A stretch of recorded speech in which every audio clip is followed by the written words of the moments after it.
সম্মানিত উলামায়ে কেরাম, সম্মানিত আমার সাথে আগত বিএনপির সকল পর্যায়ের নেতৃবৃন্দ, আমার সামনে উপস্থিত সম্মানীয় মুসল্লিয়ান একরাম, পর্দার আড়ালে আমার সম্মানীয় মা বোনেরা, আসসালামু আলাইকুম ওয়া রাহমাতুল্লাহ।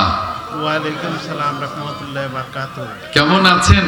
মাশাআল্লাহ, ভালো আছি আমরা। আলহামদুলিল্লাহ, আল্লাহ রাব্বুল আলামিন আমাদের ভালো রেখেছেন। আল্লাহ রাব্বুল আলামিন এত চমৎকার পবিত্র মাহফিলে শরীক হওয়ার তৌফিক দান করেছেন।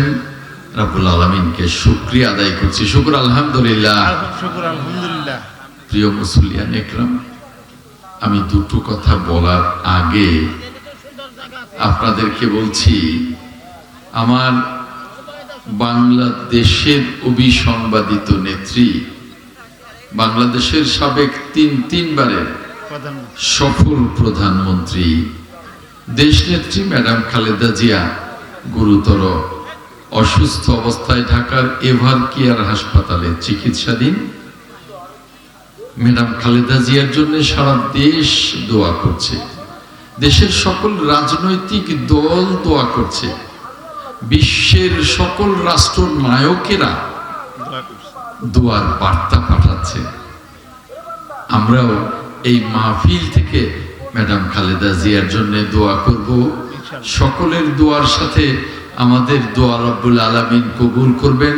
ম্যাডাম খালেদা জিয়া ইনশাআল্লাহ আল্লাহ রাব্বুল আলামিনের কুদরতি শক্তিতে পরিপূর্ণ সুস্থ হয়ে উঠবেন। রাব্বুল আলামিনের কাছে এই প্রার্থনা বারবার করছি। প্রিয় মুসল্লিয়ান একরাম,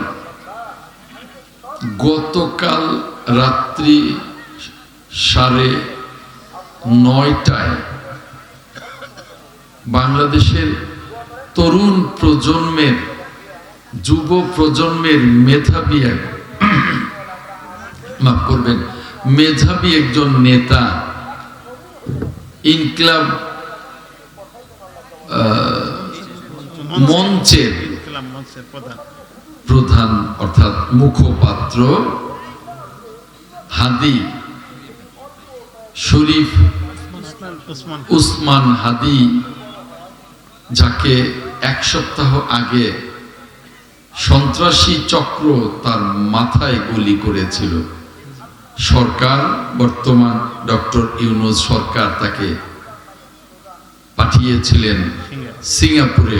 গতকাল রাত্রি 9:30টায় আমাদের সেই প্রিয় মেধাবী নেতা উসমান হাদি ইন্তেকাল করেছেন।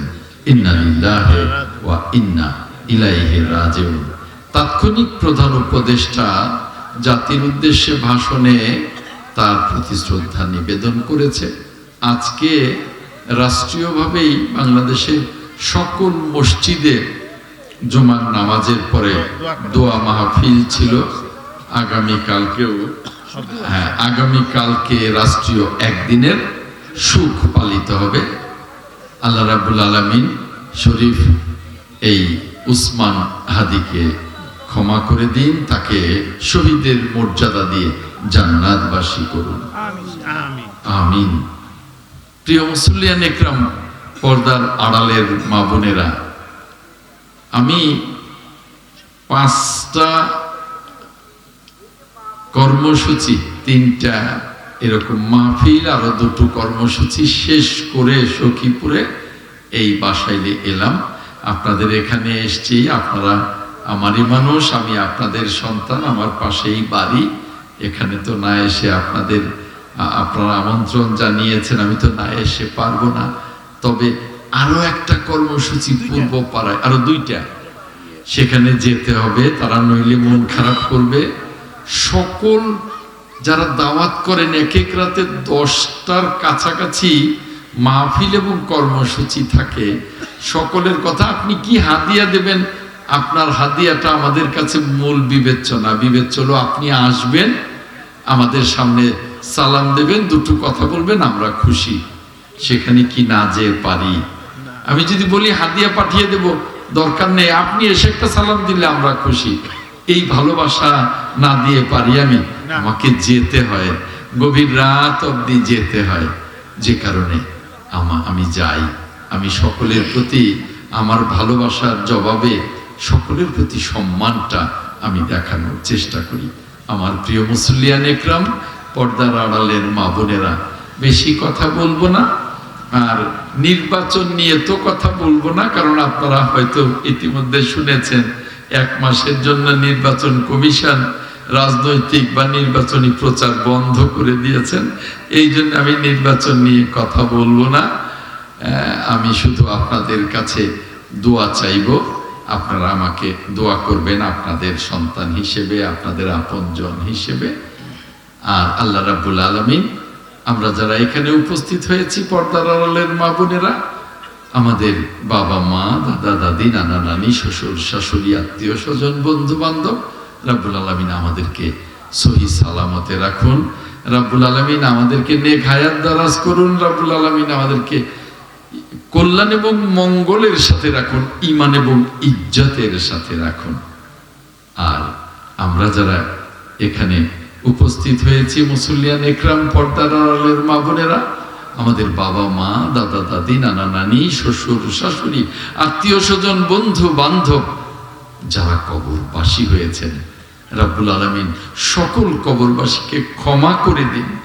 সকল কবরবাসীর কবরকে রাব্বুল আলামিন বেহেশতের বাগান বানিয়ে দিন। সকল কবরবাসীকে রাব্বুল আলামিন মাগফিরাত দান করুন, মাগফিরাত দান করুন। এই কথা বলে আপনাদের সকলের কাছে আমার জন্য দোয়া আছে। আজকের মতো আমার প্রাণের মানুষেরা, আমার সম্মানীয় মুসলিয়ান একরাম, পর্দার আড়ালের মা বোনেরা, আজকের মতো বিদায় নিচ্ছি। ওয়াখির দাওয়ানা আনিল হামদুলিল্লাহি রাব্বিল আলামিন। আসসালামু আলাইকুম ওয়া রাহমাতুল্লাহি ওয়া বারাকাতুহু।